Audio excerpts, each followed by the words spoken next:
And I know a lot of you have been asking for this episode. This is the What the Actual Health podcast.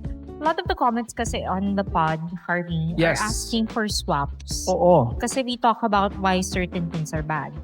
The next question is, So, anong kakainin? Anong gagamitin? anong gagamitin natin? Oo Anong naman. pwedeng alternative? Tama. So this episode is What the Pantry Swap. Yes. Number 1. Mm-mm. Okay? Sige. Kasi part 1, kasi marami ito eh.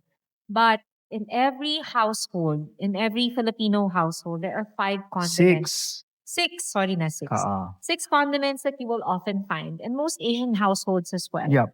Number 1 na dyan, cooking oil. Cooking oil. Number 2, Soy sauce. number 3, fish Patis. sauce. Yes. Patis or fish sauce. Oo. Number 4, Suka. and then number 5, Sugar. and last but not least, Salt. Okay, Yeah. so today we are going to show you or tell you the What to things use. that we use as a good replacement Yep. for the commercially available ones. Yes. We'll try our best to insert the photos at the bottom or the top, and we'll give you the links in the comment section or the description of the podcast as Yeah. well. Yeah. Okay, so number 1 na dyan, Cooking oil. Yes. Oo. So kami, we use culinary coconut oil. And we love culinary coconut oil kasi the brand that we use is certified organic, if I'm not mistaken. Yes. And it's native to the Philippines. Yes. We always say, if you're gonna eat something, Go choose local. indigenous. Yeah. I mean, why are we nagpapakamatay to consume sunflower oil, canola oil na hindi naman indigenously grown in the Philippines? We have an abundance of coconut, and then for export pa yung quality ng coconuts Yes. natin, Yes. why not use it, diba? Correct. But I have a question for you. Kasi there's a lot of commercially available coconut oil in the market. Yes. Why not that? We don't like, generally you have to look at the source of those things, diba? So ang majority yung source niyan is copra, right? So not fans of copra. They're technically it's dried. So when you have to extract so much oil from Something so dry, you have to use a lot of chemicals, no? Yeah. So when you use a lot of chemicals to do that, all that chemical that you're putting is obviously going inside your body. Kasi it goes into the oil, Yeah. you use the oil to cook, and Yeah. then it goes inside your Correct, body. In correct. fact, I remember you had a chat with a past president of the Philippine Coconut Association. Yes. I forget kung yun yung tawag doon exactly. Mhm. But they were at CNN before, CNN Philippines. Yes.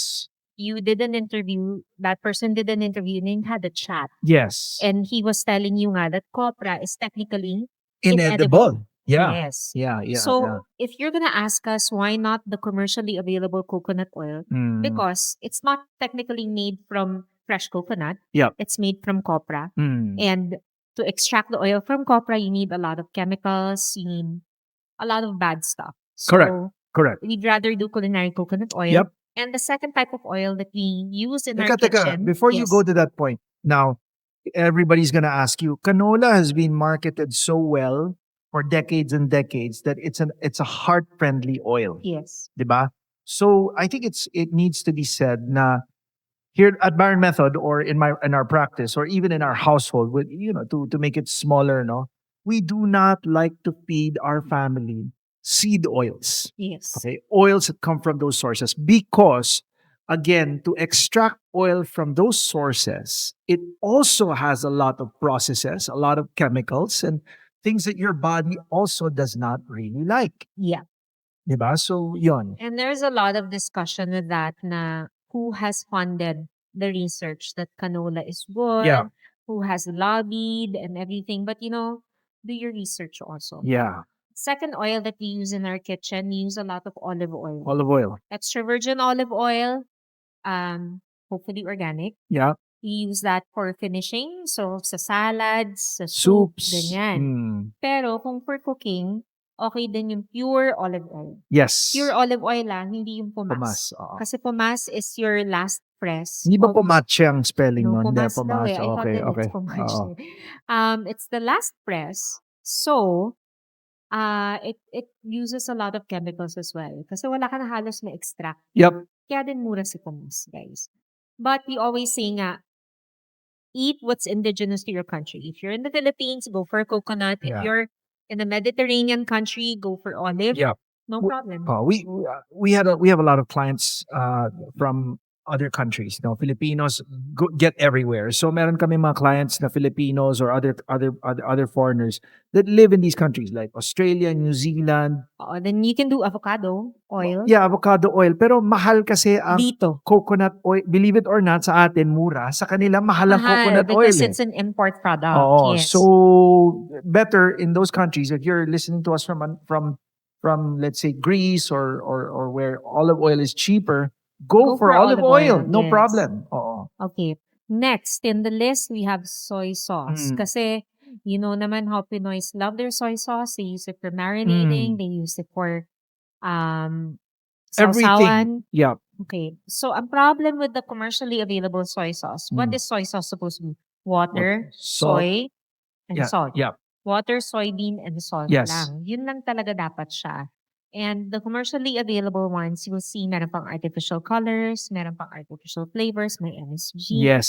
And yes. sometimes nga iniisip ko, bakit kailangan ng yellow number 5 Malabnaw ng soy sauce? Oo. Kasi it's not even yellow, but yun nga, to create that illusion. deep, rich color. Yeah, right. Kasi ang deep and rich na soy sauce, it comes from the fermentation, if I'm not mistaken. Yep.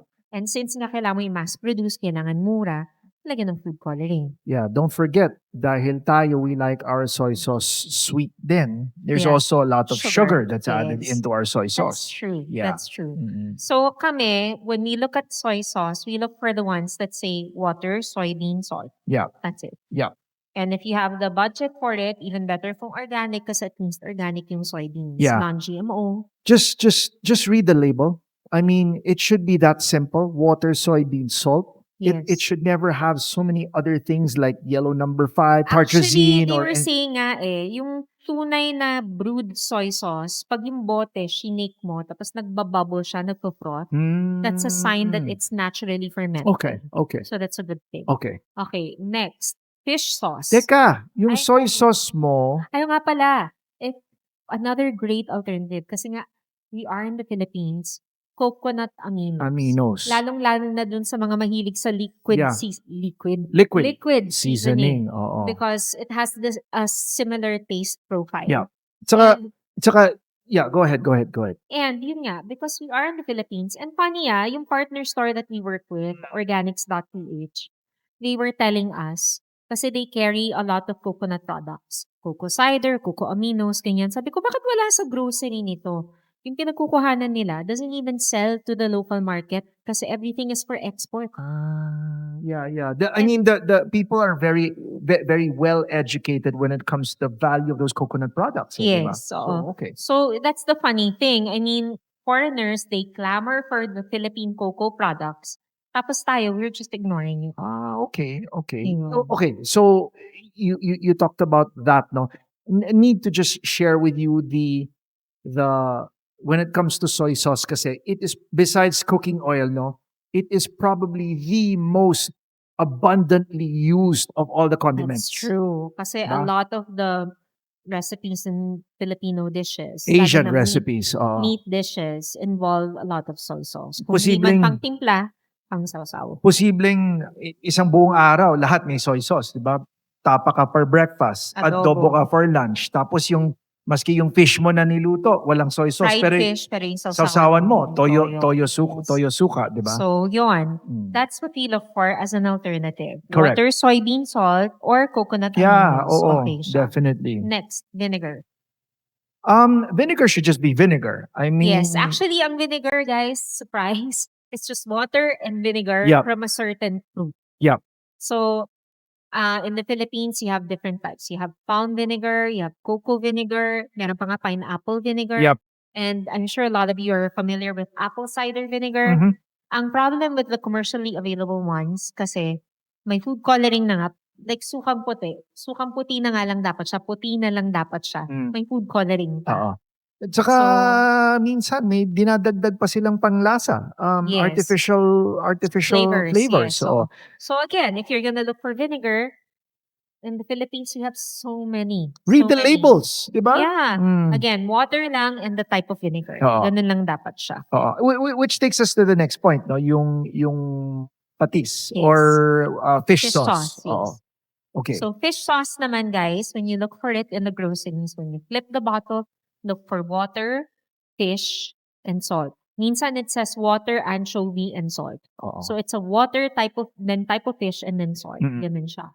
That's your traditional patis. Yes. Fish sauce. Yes. So the problem with the fish sauces in the market, makakakita nga kayo nakalagay patis flavor. Flavor. Oo. Patis Oo. flavor. It Which means, we understand kasi mas mura. oo, definitely mas mura. But we always say, no, I mean, of course, it's all about, sometimes, depends on where you are. It's about economics, di ba? Pero, to be honest, at a certain point, kung you're taking in all these bad ingredients in every meal, Mm, at a certain point, gagastos at gagastos kayo sa ospital din. correct. So, if you can, kung kaya naman ng budget natin, not being insensitive towards the ones that cannot, no, but if you really can, condiments are probably the cheapest way to change Your health gain. your at health home. right away. Yes. Oo. Yun. So yun, when it comes to vinegar, just look for either Suka.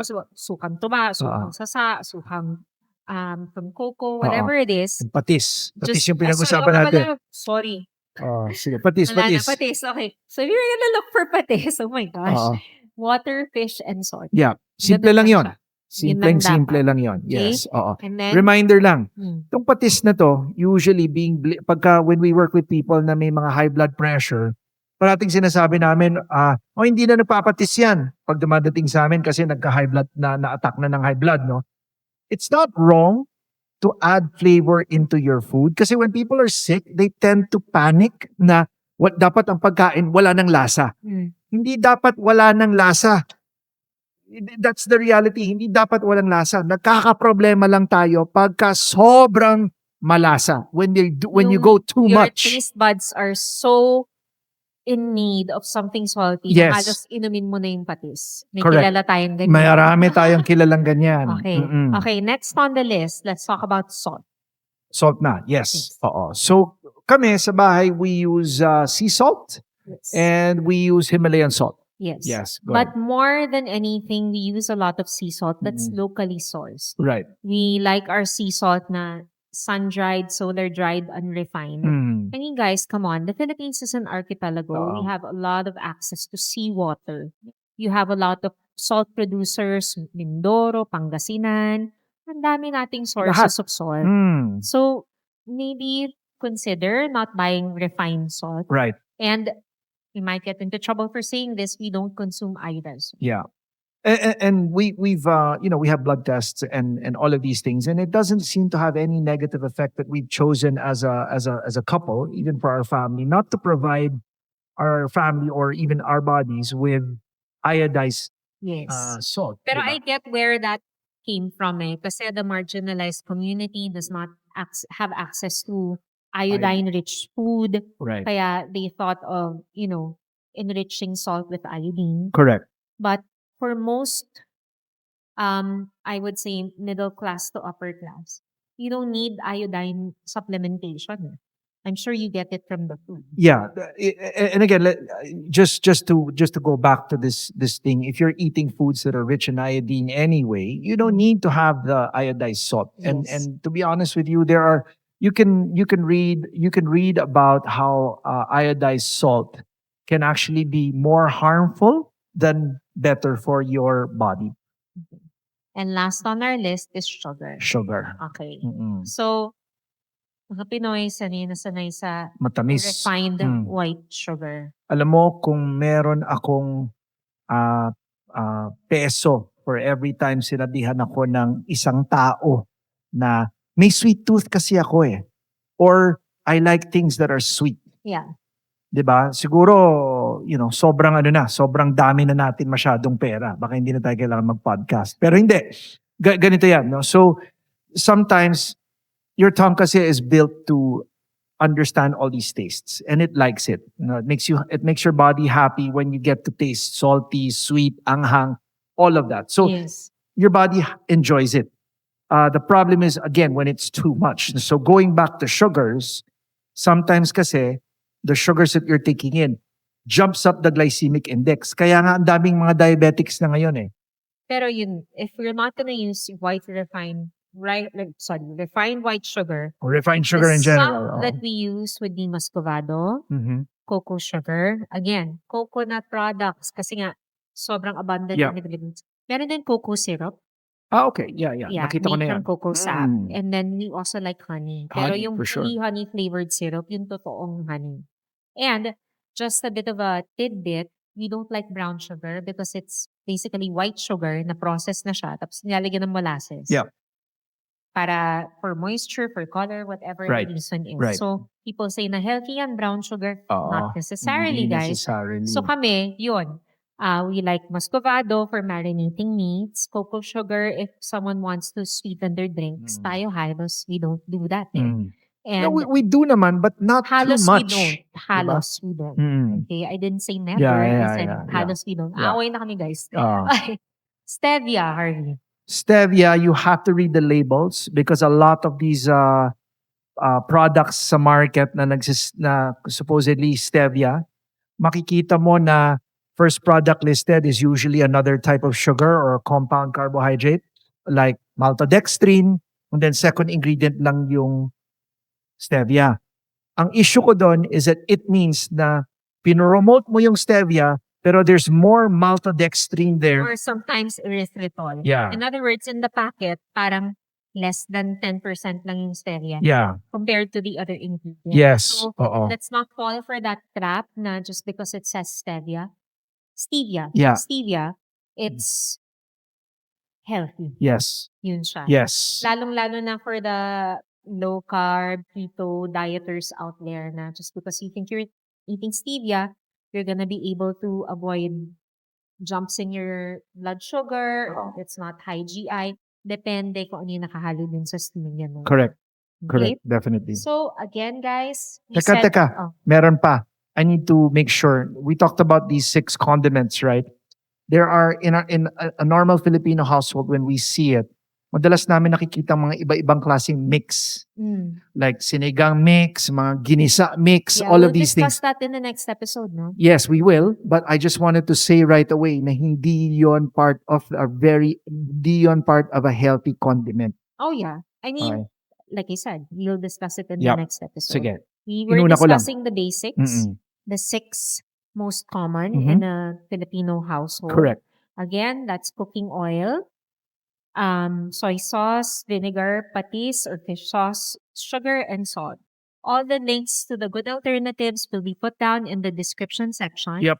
But if you have any questions, you have a condiment that you use and you're unsure if it's healthy or not, put it in the comment section and we'll try our best to answer it in the Absolute. following episode. Yep. So that's the What the Actual Health podcast. I hope that you guys learned something in terms Yes. of pantry Yes. swapping today. But last words, go. Keep it simple. I think that's the best thing that I can tell you. Hindi naman wag niyong tanggalin if you want to be healthy, wag niyo tanggalin yung lasa. Just keep it simple. Just add Just use good ingredients exactly. pampalasa. Oo. Ako naman, if you don't have the budget right now to change everything, start with your cooking oil. Yeah. Because almost all of your meals will involve some sort of cooking. Yep. Thank you guys for listening. See you next episode. Bye.